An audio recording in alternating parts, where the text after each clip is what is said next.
Je vous présente 5 commandes magiques cachées derrière la barre d'espace de votre clavier dont la majorité ignore. Ici, il s'agit de taper plusieurs fois sur la barre d'espace pour reprendre certaines commandes dont vous pouvez voir sur le ruban de menu qui sont plus hauts. Donc plutôt que de venir sur copier, déplacer, miroir, raccord, échelle, nous allons juste taper plusieurs fois sur la barre de clavier pour pouvoir faire des différentes opérations. Tenez par exemple, si je veux déplacer cette porte, je n'ai plus qu'à sélectionner là et puis sur cet angle de déplacement, je sélectionne. Là, je ne déplace pas du tout. Je fais juste un clic droit.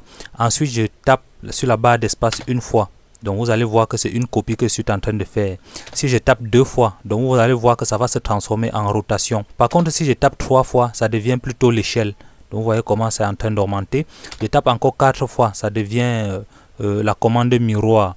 Donc nous allons essayer de bout en bout toutes ces différentes commandes et puis vous montrer comment cela va s'effectuer. Et si je tape encore pour une 5e fois, ça devient plutôt une commande déplacée. Donc vous pouvez voir là comment ça s'est répertorié. Donc je vais faire juste un CTRL Z pour pouvoir reprendre.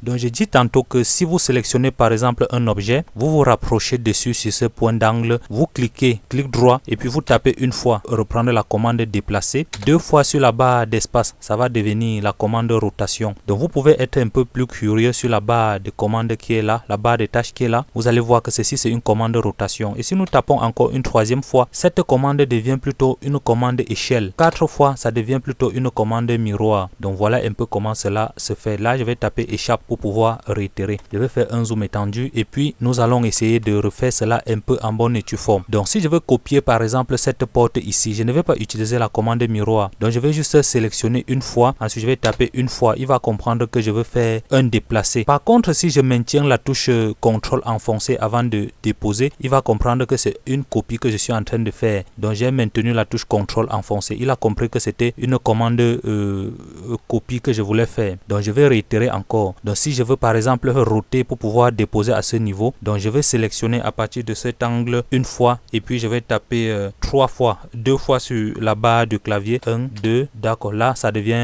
la barre rotation. Donc et avant de déplacer, je vais maintenir la touche CTRL. D'accord, là, ça va faire une rotation. D'accord, là, et du coup, c'est directement bien posé. Je peux sélectionner un temps de mouvement comme ça. Je peux sélectionner un temps de mouvement comme ça. Et là, nous pouvons utiliser la barre déplacer à partir de ce niveau pour pouvoir venir accrocher à ce point là une fois. Donc voilà comment nous avions utilisé la barre d'espace pour pouvoir déplacer un fichier. Et si nous voulons par exemple faire la mise à l'échelle, que nous allons taper sur la barre de clavier 3 fois pour pouvoir faire l'échelle. Donc cette petite chaise dans la chambre est nettement très petite. Donc je peux sélectionner à partir d'un seul point là n'importe où. Je sélectionne à partir de ce point, je clique une fois, ensuite je tape sur la barre d'espace 3 fois. 1, 2, 3. Là ça devient l'échelle. Là je peux grandir à volonté. Je peux mettre un coefficient maintenant supérieur à 1 pour pouvoir agrandir. Donc plus je tire sur la barre sur le clic de la souris, plus ça agrandit. Donc je peux agrandir à volonté, ensuite je laisse. Là ça a compris que c'est plutôt la commande échelle que je voulais faire. Donc nous ne sommes pas venus sur la barre des espaces là. Par contre nous pouvons également faire la commande miroir. Donc je vais directement utiliser cette commande miroir pour pouvoir dupliquer ce plan de la cité en deux. Donc je dis par exemple que c'est une cité, nous aurons pu avoir un autre appartement, un autre studio de l'autre côté. Donc si nous sélectionnons d'ailleurs tous les objets comme ça, un temps de mouvement, je viens sélectionner à un point d'angle à ce niveau, je clique une fois et par la suite je tape sur la barre d'espace 4 fois. Il va comprendre que c'est un miroir que je vais faire. 1,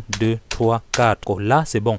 Là je peux prendre l'axe du miroir, donc je vais descendre de façon perpendiculaire. Avant de déposer, je vais maintenir, donc avant de cliquer, je vais maintenir la touche CTRL pour pouvoir dire que je vais faire une copie. Là une fois, ensuite clic droit, entrée. Donc un temps de mouvement, voilà comment nous avions dupliqué le chemin en faisant la commande miroir. Et comme c'est une cité, nous pouvons directement sélectionner ce mur de cloison. Ensuite nous pouvons sélectionner supprimer. Donc je vais sélectionner, par la suite je vais dire délai. Vous pouvez utiliser ces différentes commandes pour faire plusieurs opérations. Alors les gars, je vais vous donner rendez-vous dans un prochain tuto. Si vous avez des questions, n'hésitez surtout pas à me les poser dans la description. Et si vous êtes nouveau, abonnez-vous à la chaîne, activez la cloche de notification pour ne plus rien rater.